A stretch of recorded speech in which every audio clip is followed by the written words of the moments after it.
YouTube ప్రేక్షకులకు వీక్షకులకు అందరికీ కూడా నమస్కారం. కార్యక్రమాన్ని ప్రారంభం చేసేటువంటి ముందు చక్కటి శ్లోకంతో ప్రారంభం చేసుకుందాం.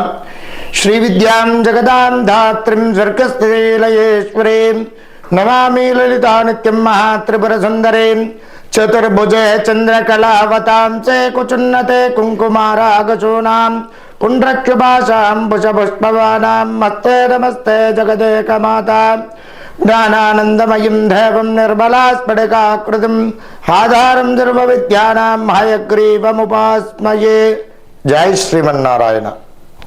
ఈరోజు వీడియోలో భాగంగా ముఖ్యంగా మేషాది మీన పర్యంతము ద్వాదశ రాశుల వారికి ఏ రాశివారు ఎవరితో కుటుంబంలో విభేదాలు భేదాభిప్రాయాలు రావడము ఇబ్బందికర పరిస్థితులు ఉంటాయి అనేటువంటిది తెలుసుకుందాం. అలాగే వాటికి పరిహార మార్గాలు కూడా ఈ వీడియోస్లో తెలుసుకుందాం. కర్కాటక రాశి వారికి మరి ఎవరి చేత ఇబ్బందికర పరిస్థితులు ఏర్పడతాయి, మరి ఎవరి చేత వీరు బాధపడడానికి అవకాశాలు ఉంటాయి, అలాగే వీటికి పరిహారాలు ఏమిటి, ఏ దేవత ఆరాధన చేసుకుంటే వీరికి అనుకూలమైనటువంటి ఫలితాలు కలుగుతాయి అనేటువంటివి ఈ వీడియోలో తెలుసుకుందాం. మరి కర్కాటక రాశి వారు ఏ నక్షత్రాల వారు అవుతున్నారు అంటే పునర్వసు నక్షత్రం 4వ పాదము, పుష్యభీ నక్షత్రం 1, 2, 3, 4 పాదములు, అలాగే ఆశ్లేష నక్షత్రం 1, 2, 3, 4 పాదముల వారు.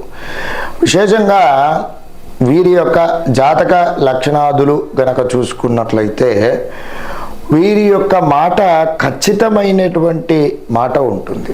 అలాగే వీరు తీవ్రమైనటువంటి మొండి స్వభావం కలిగినటువంటి వారు, అలాగే మొండి వైఖరి కలిగినటువంటి వ్యక్తులుగా ఉంటారు. అలాగే మితండ వాదన చేయడానికి చాలా ఇష్టపడుతూ ఉంటారు, మితండవాదికులుగా ఉంటారు. మధ్య రకమైనటువంటి ఎత్తు కలిగినటువంటి వారు, అధికమైనటువంటి సంతానం కలిగినటువంటి వారు, తల్లిదండ్రుల యందు గురువుల యందు భక్తి భావన కలిగినటువంటి వారు. అలాగే విశేషంగా మరి మాట ఖచ్చితము, మొండి స్వభావం, అలాగే శీఘ్రమైనటువంటి కోపం కలిగినటువంటి వ్యక్తులుగా కూడా వీరు ఉంటారు.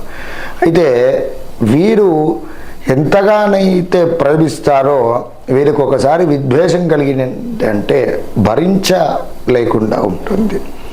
ఈ విధంగా ఈ కర్కాటక రాశి వారి యొక్క లక్షణాలు ఉంటాయి. అలాగే వీరు చూడ్డానికి చాలా కఠినంగా మాట్లాడినప్పటికీ కూడా మనస్సులో ఏ దురుద్దేశం పెట్టుకోకుండా మాట్లాడేటువంటి స్వభావం కలిగినటువంటి వ్యక్తులు. విశేషంగా వీరు మంచి పేరు ప్రఖ్యాతులు సంపాదిస్తారు. అలాగే మంచి వ్యవహార శైలి నైపుణ్యం కలిగినటువంటి వ్యక్తులు ఈ కర్కాటక రాశి వారు. ఈ విధంగా వీరి యొక్క జాతక లక్షణాలు ఈ విధంగా ఉంటాయి. కర్కాటక రాశి వారు ముఖ్యంగా ఎవరి చేత ఇబ్బంది పడతారయ్యా అని గనక చూసుకున్నట్లయితే వీరి యొక్క మాటల పూర్వకంగా ముఖ్యంగా ఈ కర్కాటక రాశి వారు కుటుంబంలోని వ్యక్తుల రీత్యా ముఖ్యంగా వివాహం అయినటువంటి వారైతే భార్య చేత ఇబ్బందికర పరిస్థితులు అనేటువంటివి ఉంటాయి. ఎందుకంటే వీరు అతి కఠినంగా మాట్లాడడానికి అవకాశాలు ఎక్కువగా ఉంటాయి. అవి వారిని బాధ పెట్టడం, వాటి పూర్వకంగా ఓర్పు సహనం అనేటువంటిది నశించడం, ఇరువురు వాగ్వాదానికి దిగడం, వీటి పూర్వకంగా. అలాగే ఒకవేళ స్త్రీ పురుషులలో ఇరువురును కూడా కర్కాటక రాశి వారైతే మరి ఇరువురికి కూడా భర్త తరఫున నుండి భార్య తరఫున నుండి వారి ఇరువురు కూడా ఇబ్బందికర పరిస్థితులు ఎదుర్కొంటారు. అలాగే స్త్రీలు కానివ్వండి పురుషులు కానివ్వండి ముఖ్యంగా కర్కాటక రాశి వారు ఎవరైతే ఉన్నారో వారు భార్య నుండి కానివ్వండి భర్త నుండి కానివ్వండి ఇబ్బందికర పరిస్థితులు ఏర్పడడానికి అవకాశాలు ఎక్కువగా ఉన్నాయి. అలాగే ఇక వివాహం కాని వారు కనుక చూసుకున్నట్లయితే ముఖ్యంగా తండ్రితో విభేదాలు అనేటువంటిది కలగడం, వారితో ఇబ్బంది పరిస్థితులు సంతర్పణడం అనేటువంటిది జరగడానికి అవకాశాలు ఎక్కువగా ఉన్నాయి. కాబట్టి వీరికి ముఖ్యమైనటువంటి సూచన ఏంటంటే మితండవాదన చేయకుండా ఉండడం, చాలా సౌఖ్యంగా ప్రశాంతంగా ఉండడానికి మరి విశేషంగా ఇష్టదేవత ఆరాధన చేసుకోవడం చాలా మంచిది.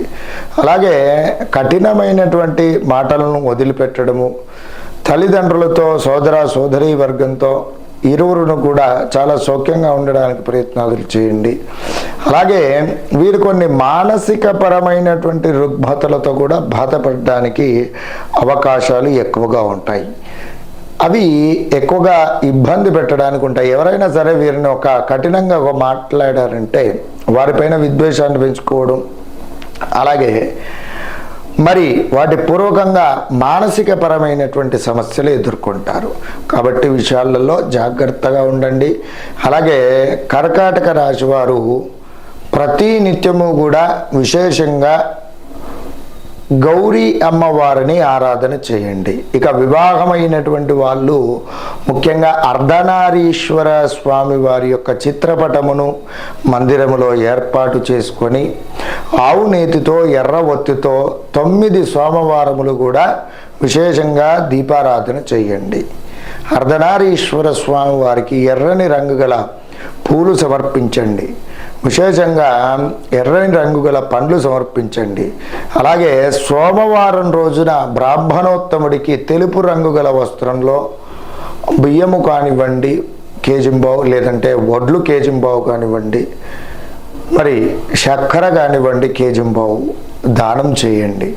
అలాగే సోమవారం రోజున దేవాలయ ప్రాంగణంలో విశేషంగా అన్న సంతర్పణ కార్యక్రమం చేయడము, తెలుపు రంగు గల వస్త్రాలు పేద వర్గాలకు అలాగే బ్రాహ్మణులకు విశేషంగా బాలబాలికలకు వృద్ధులకు కానివ్వండి దానం చేయండి. అలాగే విశేషంగా మరి సోమవారం రోజున ఇంకా తెలుపు రంగు గల వస్త్రాలతో పాటుగా పాలు, పెరుగు, విశేషంగా మజ్జిగ ఇలాంటివి సంతర్పణ చేసినట్లయితే యోగకారకమైనటువంటి ఫలితాలను తప్పకుండా వీరు అనుభవిస్తారు. అలాగే మంగళవారము రోజున ఒకసారి ఏమిటి అమ్మవారికి విశేషంగా గౌరీ అమ్మవారికి కుంకుమార్చన చేయండి. ఈ విధంగా చేసుకున్నట్లయితే అద్భుతమైనటువంటి యోగకారకమైనటువంటి ఉత్తమ ఫలితాలను పొందుతారు. ఇంకా ఈ రాశివారు ప్రతి నిత్యము కూడా అనుసంధించవలసినటువంటి నామజపం గనక చూసుకున్నట్లయితే ఓం నమో నారాయణాయ నమః అనేటువంటి నామాన్ని ప్రతినిత్యము కూడా 108 సార్లు ఉచ్చరించండి. ఉత్తమోత్తమైనటువంటి ఫలితాలను పొందండి. నమస్కారం. ముఖ్యంగా ఈ వీడియోలో ధర్మ సందేహాలలో భాగంగా స్త్రీలు ముఖ్యంగా గర్భవతిగా ఉన్నప్పుడు పుట్టబోయేటువంటి సంతానము పిల్లలు అష్టైశ్వర్య భోగవంతులుగా కలగడానికి స్త్రీలు గర్భిణిగా ఉన్నప్పుడు ఆచరించవలసినటువంటి విధి విధానాలు ఏమిటి, వీరికి మరి ఏ విధమైనటువంటి దేవతలను అర్చించడము,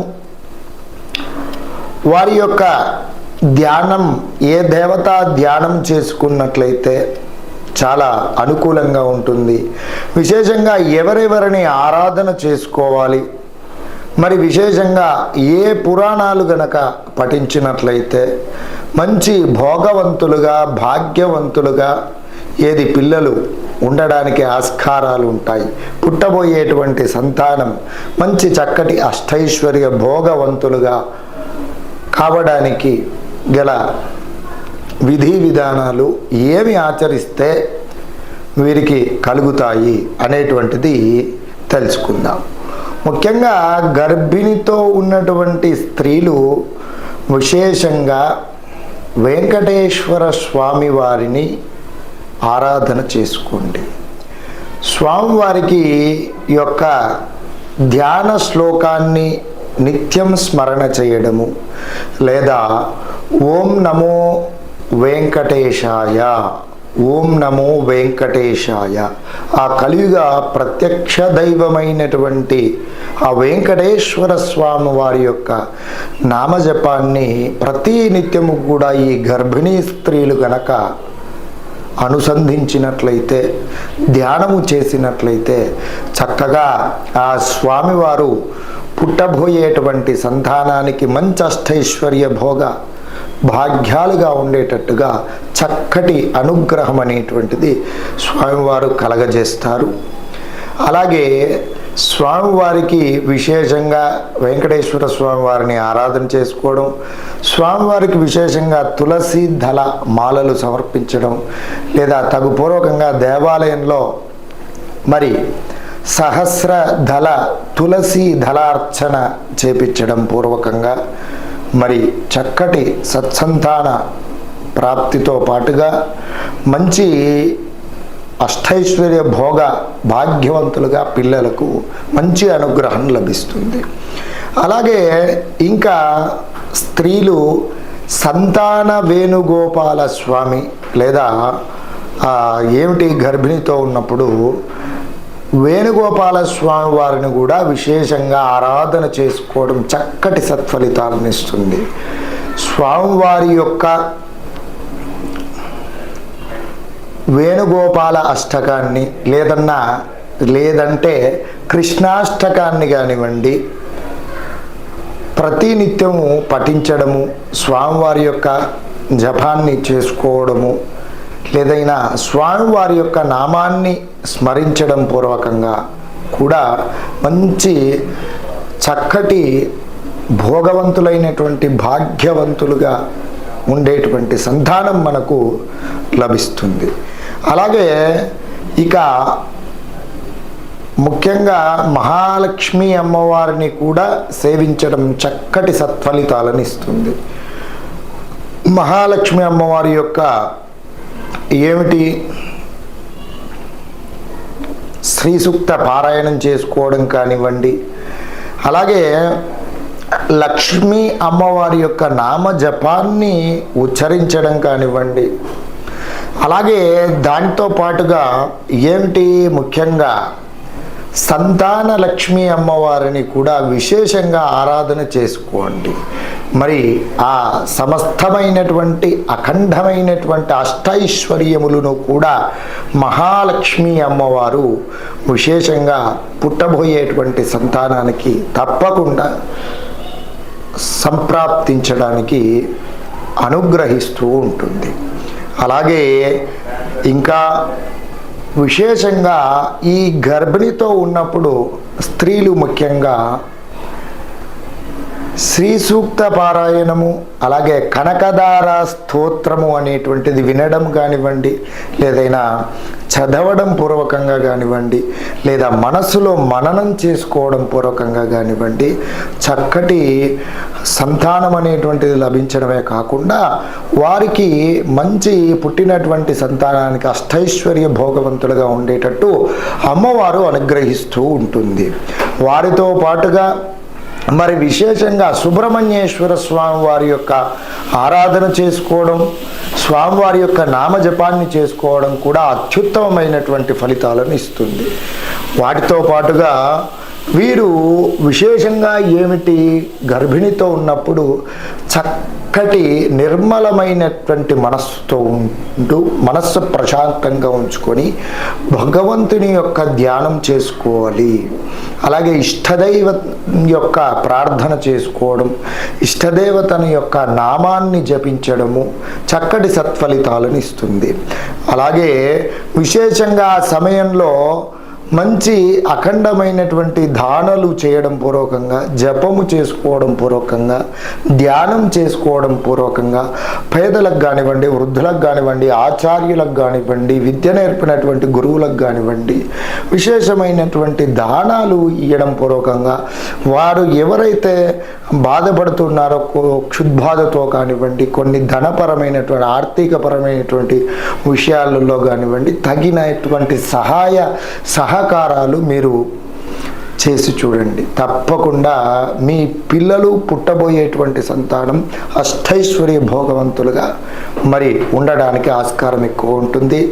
మరి విశేషమైనటువంటి దేవతా అనుగ్రహం తప్పకుండా లభిస్తుంది. దాంతోపాటుగా పురాణ ఇతిహాసాలు ప్రతినిత్యము పఠించడం, మరి చూసుకున్నట్లయితే విశేషంగా దేవీ పురాణం, పద్మ పురాణం కానివ్వండి, విశేషంగా పఠించడం పూర్వకంగా రామాయణ భారత ఇతిహాసాలు విశేషమైనటువంటివి పఠించడం పూర్వకంగా చక్కటి సంతానం లభించడమే కాకుండా విశేషంగా అష్టైశ్వర్య భోగవంతులుగా పిల్లలు ఉండడానికి ఆస్కారం ఎక్కువగా ఉంటుంది. అలాగే వీటితో పాటుగా మరి విశేషంగా పార్వతీ పరమేశ్వరులను కూడా విశేషంగా ఆరాధన చేసుకున్నట్లయితే యోగకారకమైనటువంటి ఫలితాలను పొందుతారు. ఈ విధంగా మరి ఈ వీడియోలో ఏమిటి, గర్భిణితో ఉన్నప్పుడు స్త్రీలు ఏ విధమైనటువంటి ఈ కార్యక్రమాలు చేస్తారో వాటికి అనుసంధించవలసినటువంటి విధి విధానాల గురించి ఈ వీడియోలో పూర్తిగా క్షుణ్ణంగా తెలుసుకున్నాం. మరి ఈ విధమైనటువంటి మరి దానాలు, పురాణ ఇతిహాస పఠనలు, దేవతా ఆరాధనలు చేసుకోండి. చక్కటి భోగవంతులైనటువంటి భాగ్యవంతులైనటువంటి చక్కటి సత్సంతాన ప్రాప్తి బావుగా కలుగుతుంది. సర్వే జన సుఖినో భవంతు. నమస్కారం.